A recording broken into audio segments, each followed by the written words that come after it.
Okay जी बताइए लाओ जो हो रही है सो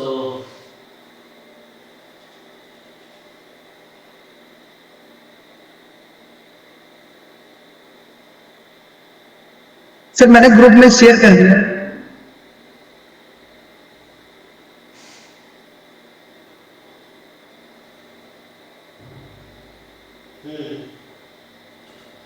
तो कहाँ से स्टार्ट करें तो ऐसे जैम प्रोसेस है ना मतलब कुछ तो जैम का सॉल्यूशन क्या उसमें समझ नहीं आ रहा आपको मतलब सॉल्यूशन तो समझ आ रहा है कि नहीं सॉल्यूशन देख के नो तो सर, नो सर, सोल्यूशन से समझ नहीं आ रहा है। ऐसे समझ नहीं आ रहा ओके तो दिमाग लगाओ फिर तो उसको क्या करना है जैसे बायस बायस मान लीजिए क्वेश्चन नंबर 11 है चलो हम वही कर लेते हैं बाकी बाद में सेंटर में थ्योरम लगा है ओके देखिए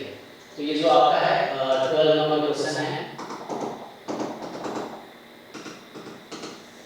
इसमें आपसे क्या पूछा है ये है लिमिट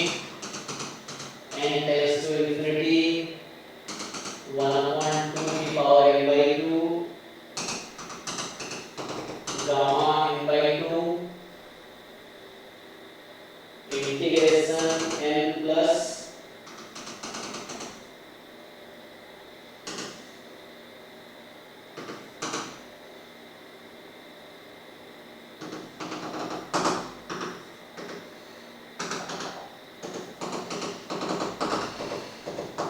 ये है ओके अब मैं आपसे ये पूछूं भाई बताओ देखो ये तो ठीक है limit n tends to infinity integration n plus root under 2 चलो इसको हम कर लेते हैं कॉपी तो यहाँ आ गया एंड इसको कर लेते हैं कॉपी तो मुझे ये बताओ क्या आपको इसको देख के कुछ पता चला ये कौन से डिस्ट्रीब्यूशन का पीडीएफ है ये बताओ सो ये जो है कौन से डिस्ट्रीब्यूशन का पीडीएफ है किसका पीडीएफ है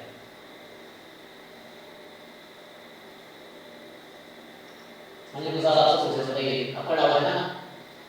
जिससे क्वेश्चन अटेंड कर रहे हो मतलब जैसे आप बाहर कर सकते हो कोई दिक्कत नहीं है ऐसे नो प्रॉब्लम से सीखेंगे उससे बट आपको ये भी कोशिश करना चाहिए सॉल्व करते हुए जानने की कि ये कौन सा डिस्ट्रीब्यूशन का पीडीएफ जो स्टैंडर्ड डिस्ट्रीब्यूशन जिसका नाम लिखा हुआ है डिस्ट्रीब्यूशन उनमें से ये है सो अगर पता करके बताओ ये कौन सा डिस्ट्रीब्यूशन है हेल्प से करिए which distribution is this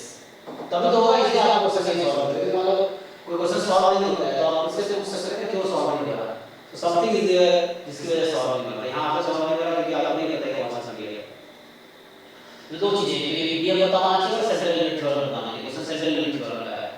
तो सेंट्रल लिमिट थ्योरम और डिस्ट्रीब्यूशन आप बताओ तो बताइए कौन सा डिस्ट्रीब्यूशन है ये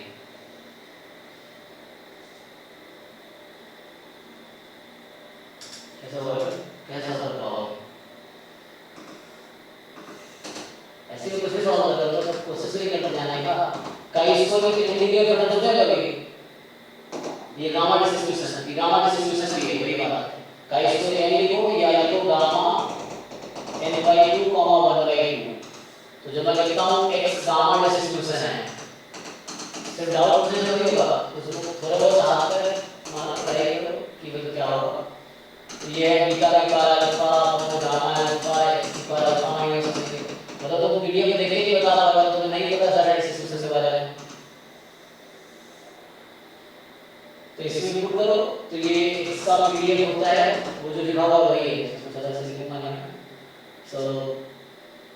ये पीडीएफ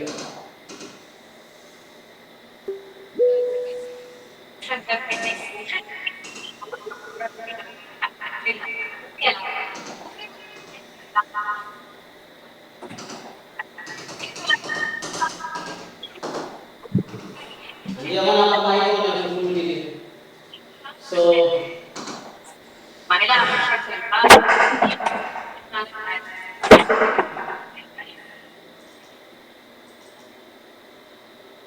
ओके इसके बाद बात करते हैं हम सो पीवाई प्रॉपर्टीज एग्जाम तो इसमें जो है ये मैं ठीक दिया हूं पीडीएफ ये पीडीएफ गामा का इसका पीडीएफ है तो ये सब थोड़ा जानना पड़ेगा क्वेश्चन कैसे सॉल्व करोगे। तो ये हो गया n टेंड्स टू इंफिनिटी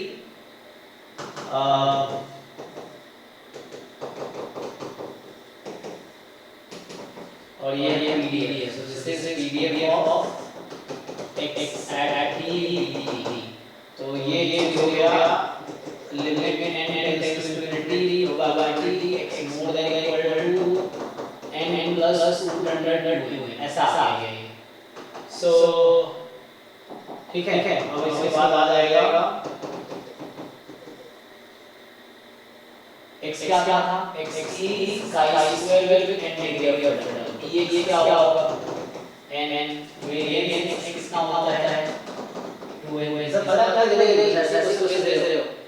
पता है ना कि मीन वेरिएंस क्या होता है? ये सही है, पता था। सो ये u है, नहीं पता था पड़ेगा नेक्स्ट टाइम पता होना चाहिए है ये x को कर रहे हो तभी इम्प्लीमेंट होगा। सो ये हो गया। तो हम क्या करते हैं इसमें सेंटर एलिमेंट जोड़ूंगा x minus u upon this अब पता है ना अप्रोक्सीमेशन लगाओगे। सो n टेंड्स टू इंफिनिटी पे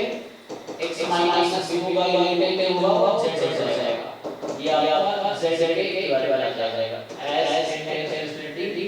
this will be non z or non-zero 1 z now मतलब ये है non-zero 1। यहाँ से आ जाएगा आपका पास more than equal to x minus y value है ना, तो कितना आ जाएगा दिस कितना ये इधर आ गया 1 आ गया, तो 1 आ गया ये आ गया z मोर देन 1 और z more than equal to 1 तो 1 माइनस 5 आ गया मतलब 5 माइनस 1 आ गया। और ये आपको क्वेश्चन में गिवन होगा, क्वेश्चन देखो फर्स्ट पेज जाके। सो क्वेश्चन में ऑलरेडी ये आपको याद है कि फाई है स्टैंडर्ड नॉर्मल टेबल उसका है, तो स्टैंडर्ड नॉर्मल टेबल का है तो ये आपको मिल जाएगा। ठीक है, this is not standard normal table, तो वो आपको फर्स्ट पेज दिया हुआ ये। अच्छा, आपका जो ऑलरेडी वाला डाटा है तो विकल्प को लगा प्रॉब्लम डाटा आसान होगी, यदि वहां भी आप ऑप्शन देख लेता हूं। सो बेटर है ऐसे क्या बात को सॉल्व हो जाएगा कि जैसे आपका डाउट है ना तो मेरा ये बात जो डाउट है तो मोस्टली होता क्या है ना, जैसे आप ऐसे कोई बच्चा बात मान रहा है कि फिर से करेगा फिर कोई और करेगा, उससे क्या होता है कि एक ही क्वेश्चन 10 बार डाउट आएगा। एक बार बैच आ जाएंगे तो लाइव जो है वो हो गया, बाद में बड़े कब जाएगा आपके डाउट के थ्रू बाकी का डाउट सॉल्व हो जाएगा, ये फायदा है। तो ये कल डिस्कस करेंगे क्लास में। हां उसी टाइम में जो एक लगातार करना है ना कितने बजे 8:30 से करेंगे उसमें प्रोबेबिलिटी के डाउट चाहे लाइब्रेरी के चाहे मल्टीवेरिएट के तीनों के डाउट एक साथ डिस्कस होता है। आपका प्रोबेबिलिटी वाले डाउट हुई यूनिवेरिएट वाले डाउट हुई और मल्टीवेरिएट वाले आ रहे हैं कंप्लीट है थोड़े बाद बाइवेरिएट और मल्टीवेरिएट बाइवेरिएट और मल्टीवेरिएट तो दोनों बात बाकी है। तो फिर आप प्रोबेबिलिटी यूनिवेरिएट मल्टीवेरिएट तीनों के जो भी डाउट पर डिस्कस होता है। डाउट डाउट सारे खाली नहीं जाते तब तक। ठीक है, तो कल टाइम पे लेवल 30 कुछ अच्छा रहेगा, बाकी के लिए हो जाएगा आएगा आपसे ये है। इसके बाद कैंसिल कर देते हैं। चलो भाई थोड़ा आगे क्वेश्चन पे आते हैं। तो